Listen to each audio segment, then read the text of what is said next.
Have you ever felt like no matter how hard you try to boost your productivity and get stuff done, things just don't stick? Like you're constantly starting over and not seeing real progress. Over the past 10 years, I've tested and applied some of the most powerful and widely used productivity methods out there. In that time, I have helped countless professionals optimize their workflows and achieve more with less. And through all of this, I've noticed something fascinating.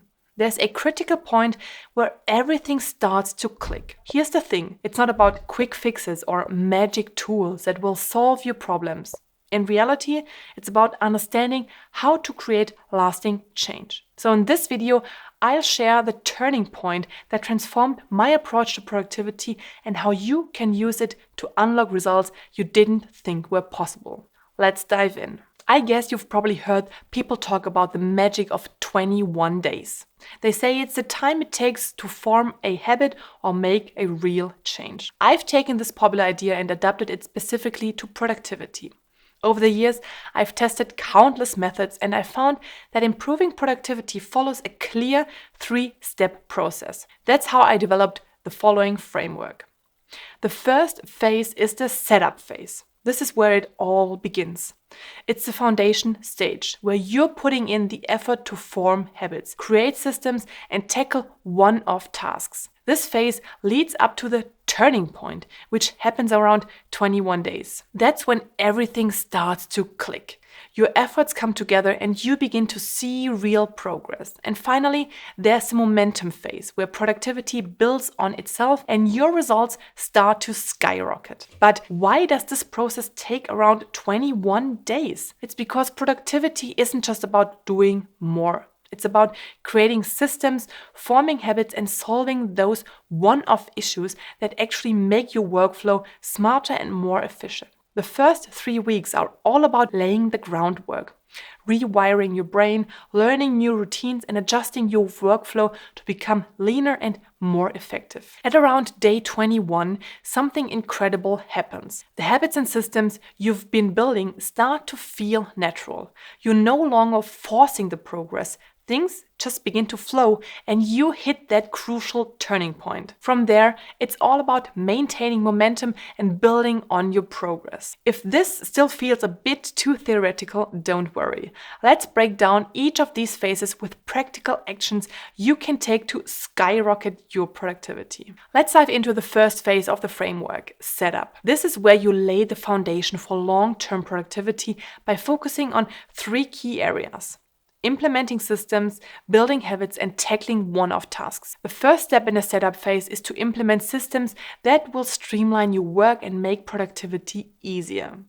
These systems help you, for example, manage time, reduce procrastination, improve communication, and stay on top of your tasks. For instance, to improve your time management, you can start and use simple methods such as time blocking to allocate specific blocks of time for focused work, meetings, and breaks. Imagine dedicating 9 to 11 a.m. to deep work every day with no interruptions. This ensures your most important tasks get done without distraction.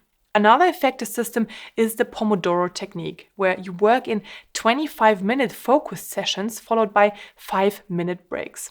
It's perfect for maintaining concentration and avoiding burnout. To improve your task management, there are also some very simple but super powerful systems you can start with. To handle small tasks that often pile up, you might use the 2-minute rule. If a task takes less than 2 minutes, do it immediately. This simple system reduces mental clutter and keeps your to-do list manageable. For managing bigger projects, Kanban boards can be a game changer. Tools like Trello or Microsoft Planner allow you to visualize your tasks and track progress, making it easier to stay organized. You could also start and try task batching, grouping similar tasks like replying to emails or scheduling meetings into dedicated time slots. This minimizes context switching and increases efficiency. Now, these were just some of the most basic but still very effective productivity systems that you might want to introduce. But if you would like to learn more, sign up for my newsletter via the link in the description and start making real lasting progress today. Once your stack of productivity systems is in place, the next step is to build habits that will sustain them. For example, if you're using time blocking, you'll need the habit of planning your day every morning, or even better, the evening before. Spend 5 to 10 minutes reviewing your priorities and assigning tasks to specific time blocks. Similarly, maintaining a Kanban board requires the habit of reviewing your tasks at the end of each day to ensure nothing slips through the cracks. As you can see, every system you implement comes with a small responsibility. It requires a habit to keep it running smoothly. Most of the time, this involves reviewing, planning, or scheduling tasks at specific intervals to ensure your system stays effective and on track. Finally, the setup phase also involves tackling one-off tasks that remove clutter and streamline your work environment. For instance, decluttering your computer by organizing your desktop, deleting unused files, and archiving old projects can create a cleaner and more efficient digital workspace. Setting up a proper file and folder structure is another one-off task with long-term benefits. When your documents are organized in a logical structure that fits your needs, you'll save time and reduce frustration whenever you need to find something. Similarly, streamlining your email inbox by using folders, rules, and categories, ideally in line with your overall file and folder structure, can also dramatically cut down on time spent managing emails and improve your overall workflow. So as you can see, the setup phase is about doing the heavy lifting up front. You're implementing systems, forming habits, and addressing one-off issues that create the foundation for everything to come. While this phase might feel slow or tedious at times, the work you do here is essential for success. Now that you've laid the groundwork in the setup phase, let's talk about the turning point. This is where everything starts to come together, usually around the 21-day mark. But to make the most out of it, there are a few important steps to take. Take a moment to reflect on your systems and habits. Personally, I've had times where I struggled with time blocking, especially in the afternoons. I'd plan blocks of time for focused work, but my energy would dip and I'd find myself skipping them. So what I realized is that I needed to adjust my schedule to align with my energy levels, shifting more demanding tasks to the morning and leaving the lighter ones for the afternoon. If something isn't working for you, don't be afraid to make adjustments. In addition, you should identify the habits and systems that are working well and double down on them.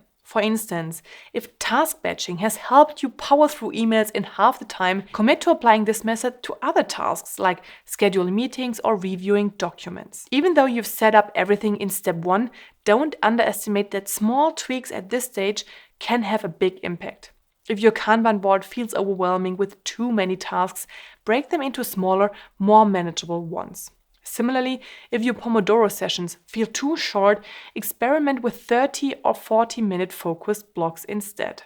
And finally, this is where many people lose focus. It's tempting to ease up when things start flowing, but staying consistent is key to maintaining progress. For me, sticking to daily habits like planning my day each morning or clearing my inbox in the evening has been what keeps my system running smoothly. These small, consistent actions are what will carry you into the next phase. So the turning point is exciting because your efforts are finally paying off. But it's also a checkpoint to refine your approach and ensure you're set up for success in the final phase. Momentum, where productivity truly takes off. Let's see what that means in practice and if it's as easy as it sounds. So at this point, it might feel like you've made it. Your systems are in place, your habits are clicking, and productivity is finally flowing.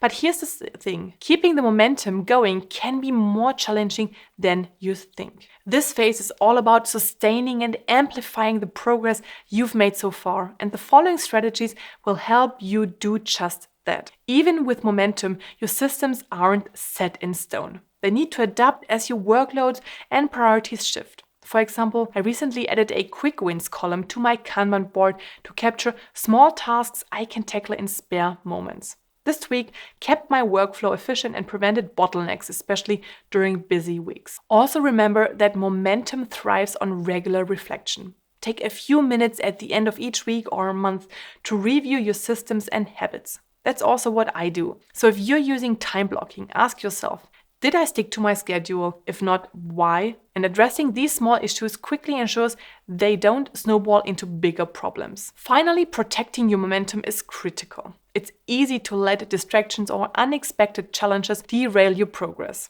For me, this means scheduling non-negotiable planning time and saying no to commitments that could disrupt my workflow. I firmly believe that momentum doesn't just happen, you have to guard it. Now, if you're ready to take your productivity to the next level, above and beyond the momentum we've just discussed, and you want a simple yet powerful method to structure your day and get more done, then the 1-3-5 rule might just be what you need. But it's not always clear how to apply it effectively to your tasks and priorities. So watch this video next, where I'll break down exactly how the 1-3-5 rule works and how you can use it to boost your productivity every single day.